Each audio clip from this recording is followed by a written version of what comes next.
Picture a crowded train in Tokyo at rush hour. It's packed, it's warm, people are pressed shoulder to shoulder, and somewhere in that crowd is a mother with a small child. But you don't hear what you might expect. No screaming, no bargaining, no tired threats whispered through gritted teeth. Just calm. It's a scene that quietly stuns a lot of people who visit Japan. How are the children so settled, even when everything around them isn't? It's tempting to think Japanese kids are simply born calmer. They're not. What's different isn't the children. It's a small handful of habits their mothers practice every single day. Habits most of us were never taught. By the end of this video, you'll know all of them. And the strange part is, not one of them involves raising your voice. The first habit is also the hardest, so let's start there. In many Japanese homes, there's a quiet understanding that a child's storm cannot be calmed by a bigger storm. Think about the last time your little one truly fell apart. The natural pull is to rise up and meet it, to get louder, firmer, sharper, to win. But here's what a calm parent understands. A young child doesn't yet have the wiring to settle themselves down. They borrow it from you. Their nervous system literally looks to yours to decide whether the world is safe right now. So when you stay steady, you're not ignoring the meltdown. You're lending them the calm they can't make on their own. Picture a thermostat next to a thermometer. A thermometer just reacts to the room. A thermostat sets the temperature. Most of us parent like thermometers. We match the heat. The quiet shift is to become the thermostat instead. Lower your voice when theirs rises. Slow down when everything speeds up. You won't feel calm at first. You just have to go first. The second habit has a name so lovely it's worth learning. Mimamoru. It means, roughly, to watch over. In Japanese preschools, researchers noticed something surprising. When two children fight over a toy, the teachers often don't step in. They stay close. They stay watchful. But they let the children wrestle with it themselves, stepping in only if someone is truly about to get hurt. To an outside eye, it can look like the adults are doing nothing. They're actually doing something very deliberate. They're trusting the child to cope. Every time we rush in to fix a small problem, we send a quiet message underneath our good intentions. You can't handle this without me. Mimamoru sends the opposite message.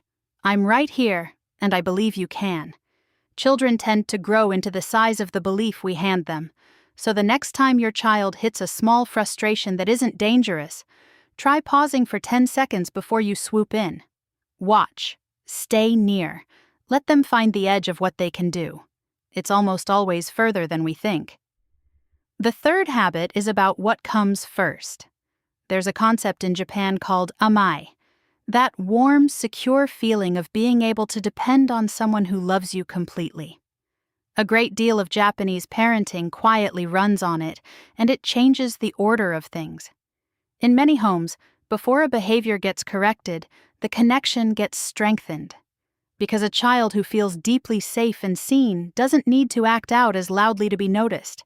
So instead of stop crying, it might be a hand on the back and sitting down beside them.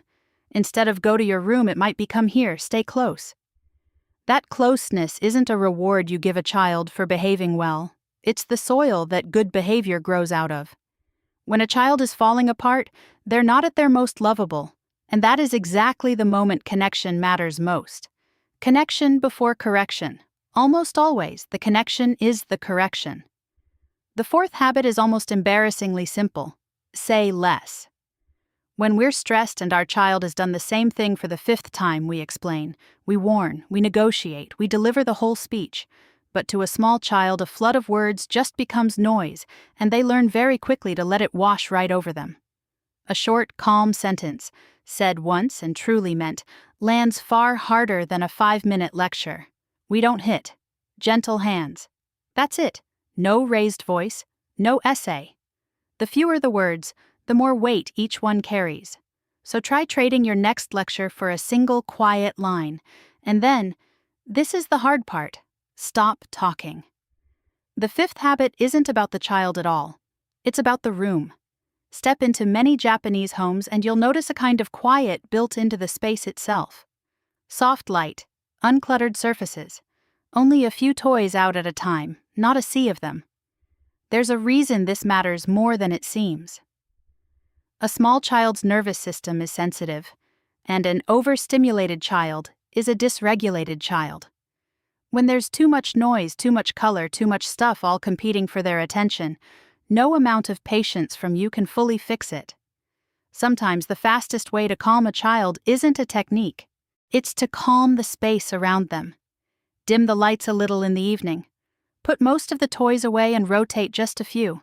Turn off the background noise nobody is really listening to. A quieter room makes a quieter child, almost for free. The sixth habit trades discipline for rhythm. When bedtime, bath time, and meals happen at roughly the same time and in the same order every day, something interesting happens. Children stop fighting them. Not because the rules got stricter, but because the events stopped being surprises. To a small brain, predictability feels like safety. A child who knows what's coming next doesn't have to brace against it.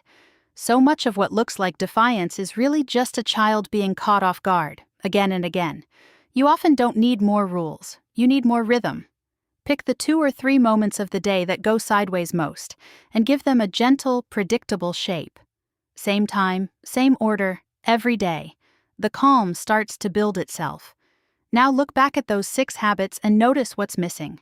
No reward charts, no timeout steps, no clever trick to make a child obey. There's only this. Stay calm, watch instead of rescue, connect before you correct, use fewer words, quiet the room, and keep a gentle rhythm to the day. And underneath all of them is one quiet idea that ties the whole thing together. None of these habits are about controlling the child. Every single one is about steadying the parent first. That's the real secret hiding inside Japanese calm. We spend so much energy trying to manage our children's storms, when the thing that actually settles them is a parent who has learned to stay in the eye of it. So here's the gentle challenge for tomorrow. Just once, before you correct, connect. Before you raise your voice, lower it. Before you rush in, watch. You won't get it perfect. None of us do. But your child doesn't need a perfect parent. They just need a calm one, a little more often than yesterday. If even one of these gave you something small to try with your little one, you'd probably feel at home here. This is the Quiet Garden, where I share one gentle habit like this every week. Subscribe so the next one finds you, and tell me in the comments which habit you'll try first. I read everyone. Take a breath. You're doing better than you think.